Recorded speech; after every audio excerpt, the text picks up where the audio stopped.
Ngayon, tanong, have you tried na maligo ng isang tabong soft drinks? Oh, wag na, masyado marami. Isang basong soft drinks, na-try nyo ng paliguan yung labas ng katawan? Na-try o hindi pa? Bakit hindi nyo i-try?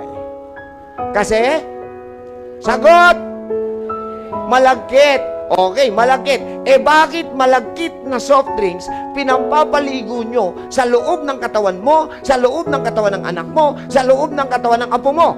Tanong, nag-iisip ka ba? Nagtatanga-tangahan ka? Nanay, tatay, lolo't lola, sa loob ng tahanan nyo, kayo na po matatanda. At bilang matatanda ay dapat nagsisilbing magandang halimbawa sa mga bata. Kayong matatanda pa po nangungunang gumagawa ng mali. Hindi kayo nahihiya. Tapos umiiyak kayo pag may sakit ang anak nyo. Umiiyak kayo pag may sakit ang apo nyo. Anong iniiyak-iyak nyo? Nagbunga ng mga panlalason nyo. Sorry po ha. I know my words are hurting. But this is reality for God's sake. Totoonan. Alam niyo kung ba't ako gigil magsalita? Talaga nanggigigil ako. Kasi yung iba buwan pa lang ang baby, nasa tindahan. Pinagmamalaki pa yung nanay. Tignan mo yung baby ko.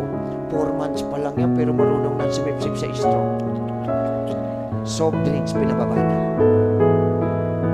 My God, and yet you are proud of it. Pag nakatikim ang baby ng matamis sa dila nila, hindi nakakain ng gulay yan habang buhay. Bakit? Pinatikim nyo ng matamis yung dila. Hindi dapat. Dahil ang gulay, walang matamis.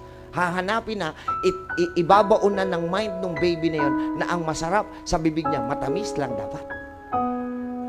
Kaya dapat ang baby, walang matitikmang matamis. Turuan nyo sila na matabang muna para pag pinakain mo ng gulay, nasasarapan siya unti-unti. Tapos nagtataka kayo, ayaw kumain ng anak ko ng gulay. Kasalanan na magulang yon.